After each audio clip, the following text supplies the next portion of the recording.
اے پیغمبر میری طرف سے لوگوں کو کہہ دو کہ اے میرے بندو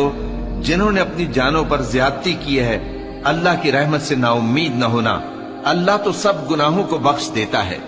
بے شک وہی تو ہے بڑا بخشنے والا بڑا مہربان۔ اور اس سے پہلے کہ تم پر عذاب آ واقع ہو اپنے پروردگار کی طرف رجوع کرو اور اس کے فرما بردار ہو جاؤ،